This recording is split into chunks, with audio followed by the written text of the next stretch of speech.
Listeners, welcome to the Wealth Without Wall Street podcast, episode number 4.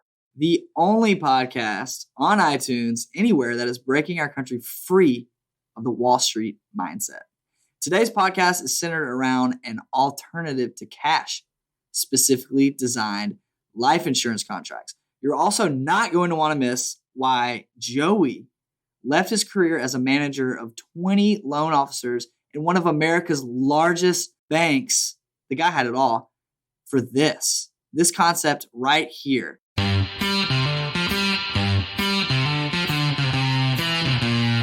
Welcome to the Wealth Without Wall Street podcast, your guide to understanding how to get out of the Wall Street rat race and start your own mailbox money lifestyle. Now, don't let the handsome Southern draws fool you. These financial minds are teaching our country to enhance savings, increase cash flow, and create passive income, all without the help of Wall Street. Are you ready to break through? Here are your hosts, Russ Morgan, Joey Murray, and Will DeShazo.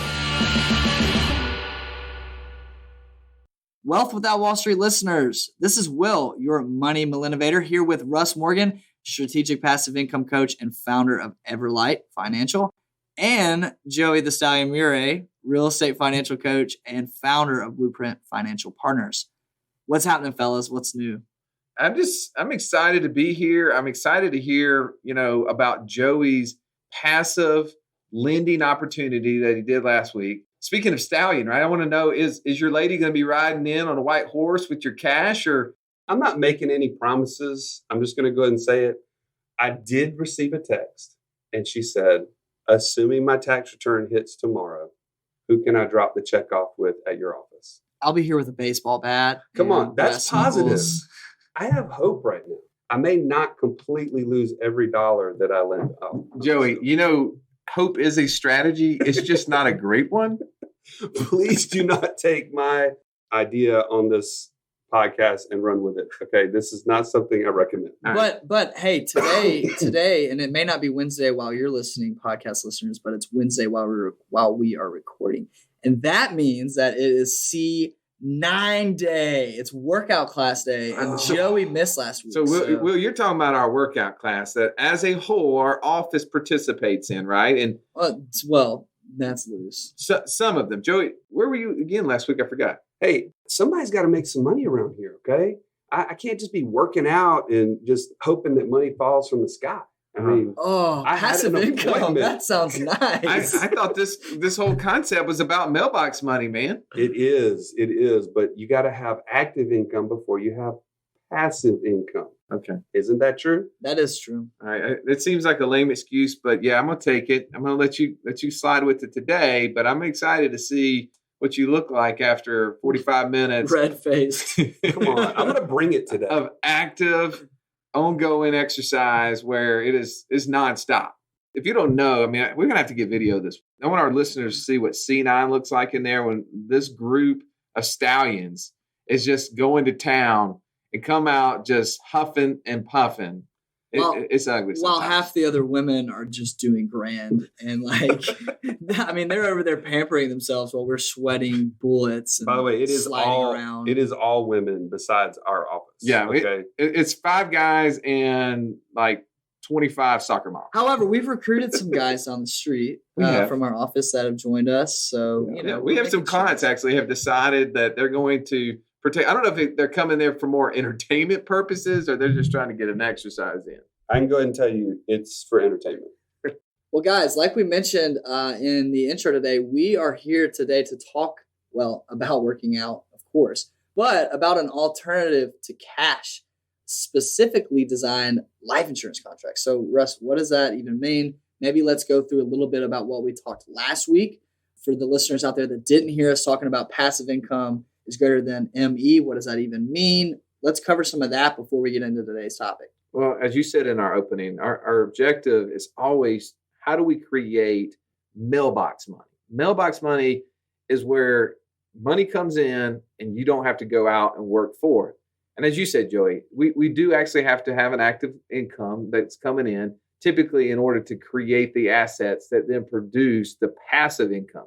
And in order for us to be truly financially free, which our whole concept is how do we break free of the mindset of Wall Street, which is going to work each and every day, letting somebody else manage our money. We call those money babysitters, right? That's right. And the money never coming back to us until some fictional retirement age. Our goal is how do we get that income coming to us immediately? And mailbox money is one of the key places. And last week, we focused on an area that you spent a lot of time in as a career. That's right. Lending. So overall, this is one of the just biggest businesses in our country or around the world is just lending. Banks are known for it. That's where everybody kind of naturally goes to. But there's private lending, there's peer-to-peer lending, and there's even, we covered more specifically commercial lending in the way of bridge loans and how somebody can get involved in that and how that can be a profitable way to create monthly cash flow coming back to you while reducing risks and all those types of things. Yeah, if you don't know what that is, you didn't listen, go back because we've got actually case studies in the show notes of that. Yeah, there's a super solid, okay, everybody learns differently. Not only is there a blog of the case study, there's also an actual like white paper of the case study and a visual of the hard money case study. So check that out in the show notes. Well, and if you're listening to passive income podcasts like this one, you know that there's so many different ways to create mailbox money, but lending is absolutely one of the key ingredients that our clients are implementing and us personally. But there's going to be some more coming up. I mean, this year is going to be chock full of passive income ideas. I mean, not only are we going to have some of the best in the industry leaders talking about that, we're going to be interviewing all sort of people on this subject. We're going to be talking to people on real estate.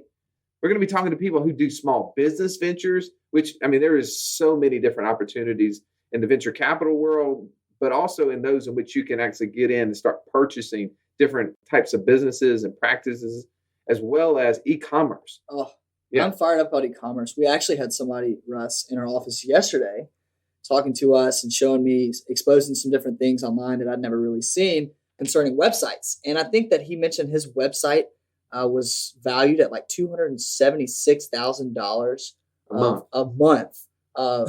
Yeah. So let's get that right. So that's per month. Now I don't necessarily think that's passive. I really think he's working hard to get to that point, but could it be passive one day? Sure. Yeah. I mean, who would not want to have a website that could generate $276,000 that only required effort, didn't require you buying a product or selling a product on it? And those are the kind of people that we're going to be bringing on this show throughout the year for you to listen to in order for you to gain financial freedom. That's passive income being greater than monthly expenses. But before we get there, as you so adequately said earlier, Joey, we need to have a place in which we're storing cash. And I'm going to tell you, as a financial advisor for the last roughly 14 years, I know that people store cash in some of the worst places possible. They store it at the bank, right, Joey? That's right. Checking and savings accounts are the least efficient means to save money towards this end goal. We're talking about creating assets that create passive income. Why would you say that the banks would be inefficient? Well, I mean, so first of all, I'll just back up and give you my story real quickly. I was managing about 25 loan officers at one of the world's largest banks. So I had my hands on any financial instrument that I was interested in. By the way, nobody ever talked about whole life insurance, by the way. They never would have brought that up to me because that's what everybody says is the worst place to put money. The worst. And I'm saving money in savings accounts, checking accounts at the time. And I was doing okay. Probably 10% of my income being able to save. But when I understood this concept, when it was shared with me, I started to save 4 times what I was used to saving because I understood now I can be way more efficient. I don't have to give up future earnings to have liquidity today. That was huge for me. And you know what? Again, everybody around me was saying this is a terrible place to park money. The Wall Street mindset. That's right. I mean, we know that the reason we save money in banks is because it's convenient, it's normal, we get to look at it online. It's as if we couldn't look at any other asset that we own online. But for some reason, we feel like the money down is at the bank and we could just walk down there and just get it. Yeah, it's in the safe for you with your name on it. Which, by the way, I've been made aware that the banks have so little money. It's a joke, the idea. It's laughable. Like robbing a bank, you're going to get money because they really don't have money. It's all, that money's just shipped away. It's all on computer screens. I think there's the U.S. currency is about 10% in actual hard dollar bills. The rest of it is just zeros been printed on screens. But that's the reason people put money in banks, right? And we know it's inefficient. We know that we spend the dollar from the bank and it's gone forever. And that's what we'll go back to. We'll talk about in this episode and episodes that go forward is you have to understand what's happening with your dollar because the cost of every decision we make, and you've probably heard this before, opportunity cost. That's when we spend a dollar, what the cost of that dollar is, not only for that day, but for the rest of our life, because that's a dollar we can't use. And when we get in today about where we're storing wealth, we got to talk about where we're storing cash. In the first place, it's got to be a comparison between the traditional places and the banks. And what we learned about starting in 2008, 2009 is specially designed insurance contracts. These are whole life, dividend paying whole life. Let me be specific about that. Life insurance contracts that are designed to produce the highest cash value possible with the lowest death benefit that the government will allow. And I say that because we're always talking about taxes. Mm-hmm. And I always wondered why would the government restrict how much money I put in a life insurance policy until I really started thinking about the fact that, these life insurance policies can grow without taxes and I can actually access the money throughout the time frame and in the end and live a legacy that can be tax-free. Yeah, that's huge. And I think it's important for listeners to understand, because we said this is the most misunderstood financial instrument or product out there, right? I mean, Russ, you and I were talking the other day about golf, right? But we talk about the fact that sometimes people will think if I want to get better at golf, I have to just buy a different club or a different set of clubs. You mean the new Nikes, the new Callaways? And Nike's not making clubs anymore. What? Thank goodness, because they weren't helping me out. Yeah, those are terrible. But ultimately, it's not necessarily about the club if you don't have the swing. What do you mean by that? Well, we were talking about this the other day, Russ, and ultimately, people think if I just have the right product, but I don't have the right swing. That's what we're talking about. So, okay. Now I remember. Now I remember because I remember watching how bad your golf swing was, and you always looked the part on the golf course. I'm telling you, Will, this guy, you played with him before. He does, yeah. If you saw him line up on the tee box, you're like, man, this guy. I mean, he's got the perfect slacks. He's got the nice collared shirt. If it is cool outside, he's got the nice pullover. Bluetooth speaker with some swag tunes behind him. It's different than when he lines up at the basketball goal in the office. Though. Yeah, that's not nearly as good. But he looks great. I mean, it is perfect until his backswing. I mean, it from the top of his backswing, it gets nasty, downright ugly. I mean, it is. And the result is even worse than that. But I will give you this. You do have some nice golf clubs. This guy is outfitted to the T. Well, here's the key, though, is as it goes back to finance, is sometimes we try to buy the prettiest clubs because we're so interested in what it is. And you said a second ago that these insurance contracts are misunderstood. I totally agree. I was in the financial world for 4.5 years before I was ever introduced to using these as an alternative to cash.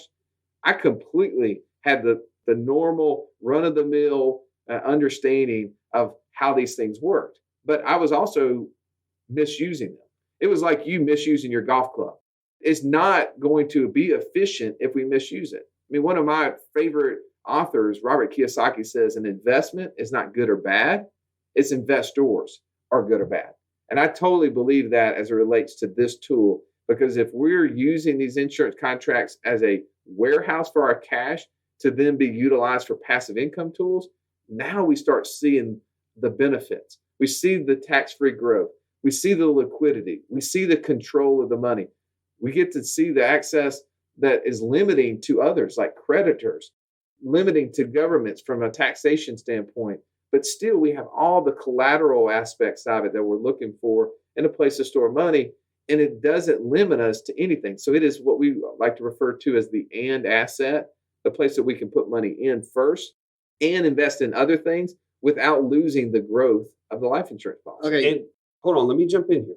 The other part I think is so misunderstood is we always think about this from a protection standpoint. Life insurance is always about protection. Well, when you were sharing this with me, Russ, I was thinking, man, I am crushing it. I've got $2 million in a term policy. My kids are well taken care of if anything ever happens to me. But when I really started thinking about this as an alternative to cash and how I need to be saving more efficiently and more aggressively, like I said, 4 times what I was used to saving, I ended up with over $3 million of death benefit.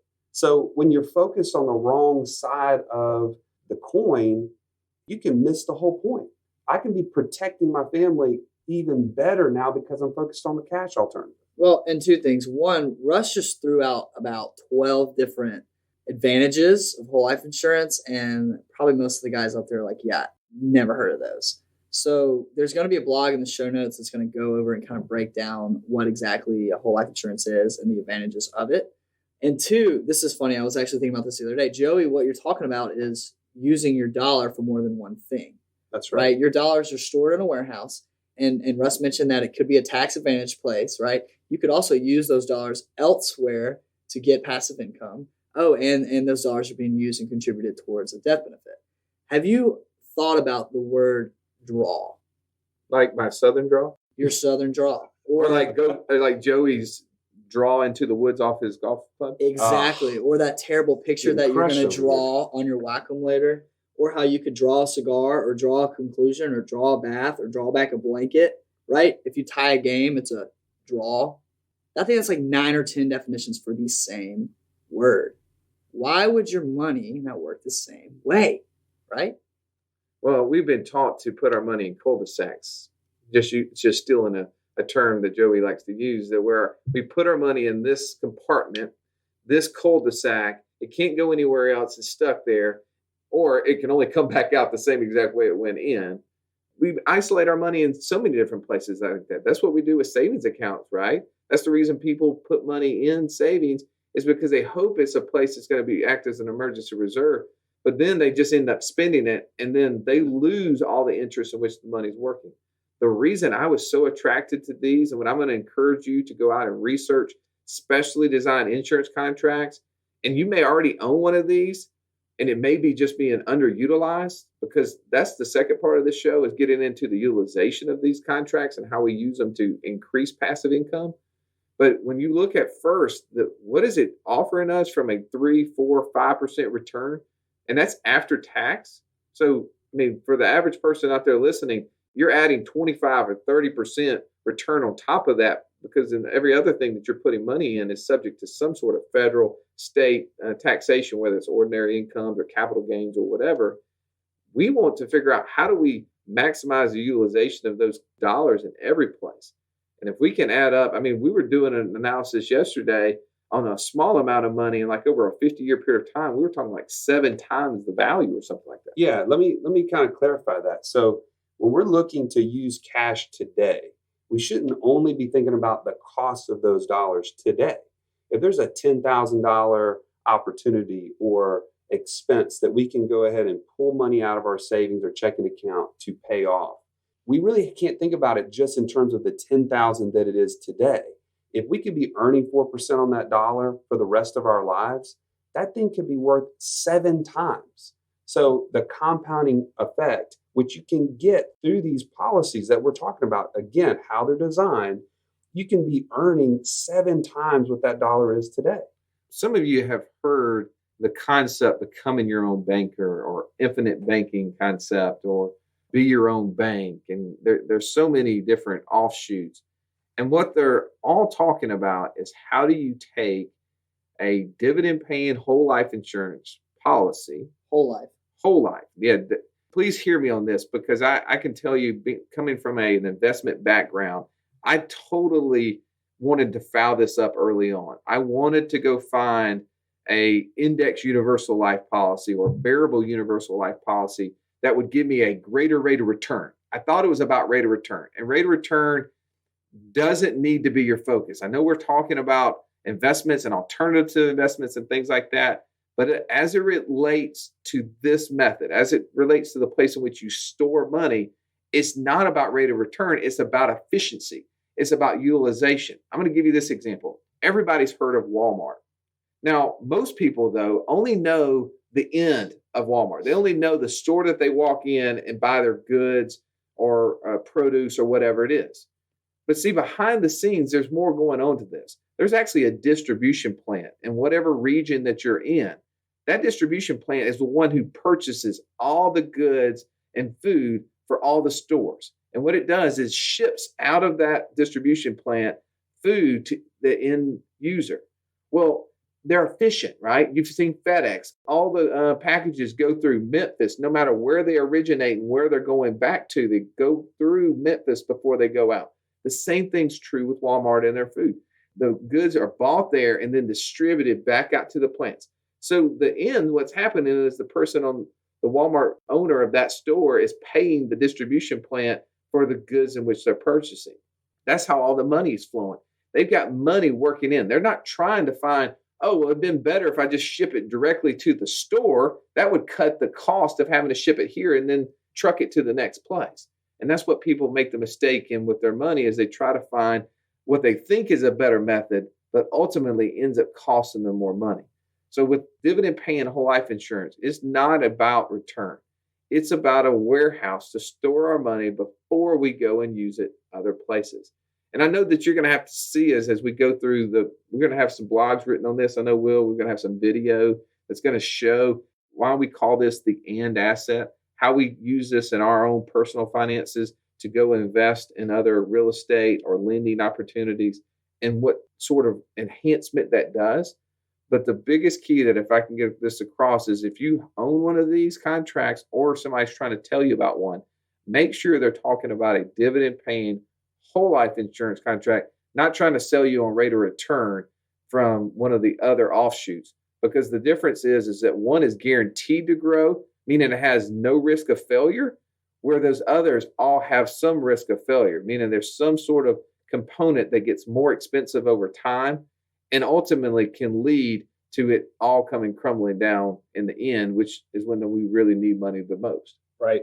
And I can't tell you how many times we run across people as we're introducing this concept that they say, oh, you know what? I have a whole life insurance that I bought years ago. Yeah. And is this something that what you're talking about? Well, they may not have been designed the way we would have originally done it, but it's still something you can utilize. And so how can our listeners that are out there, because these things, and Russ wrote a really great blog and made a really good video about these things growing like trees, right?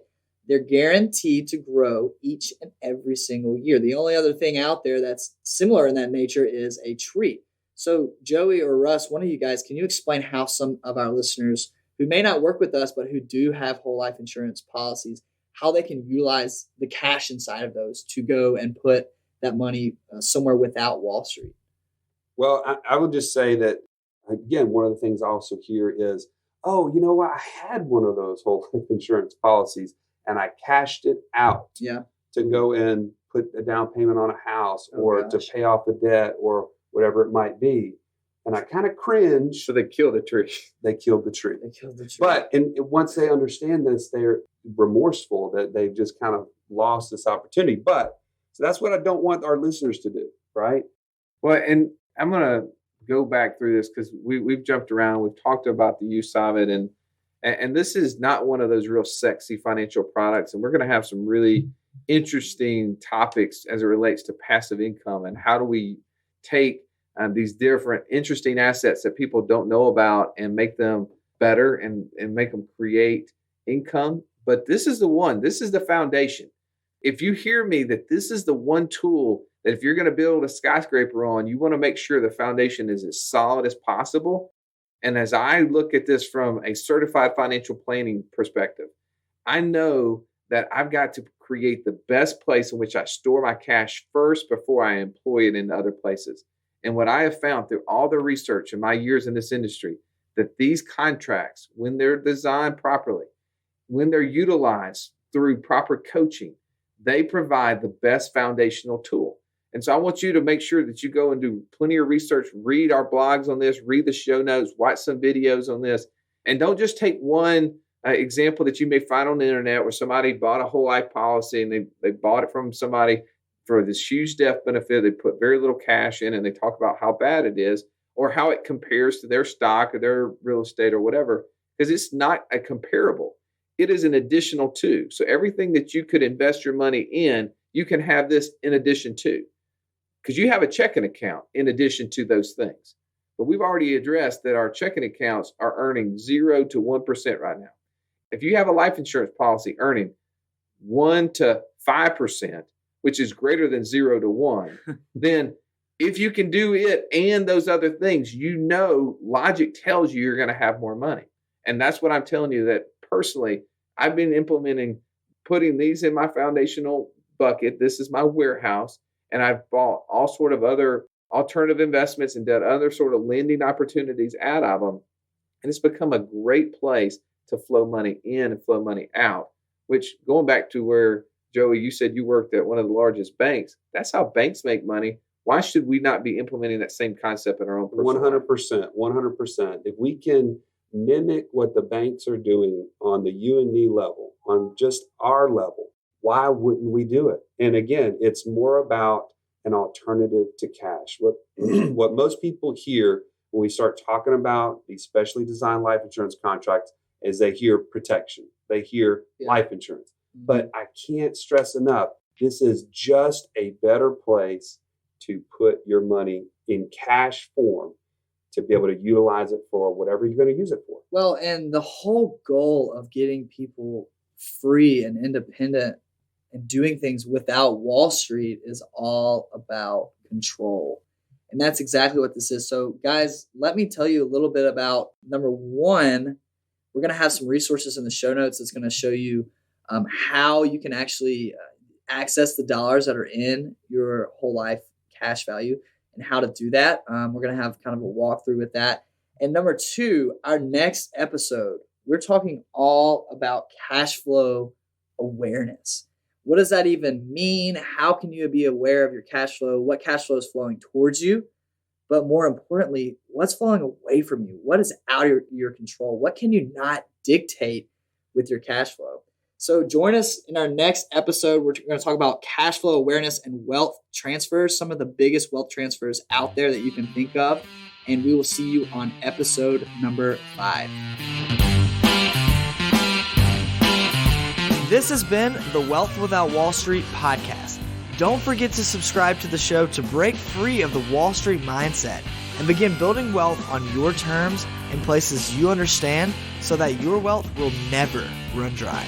See you next episode.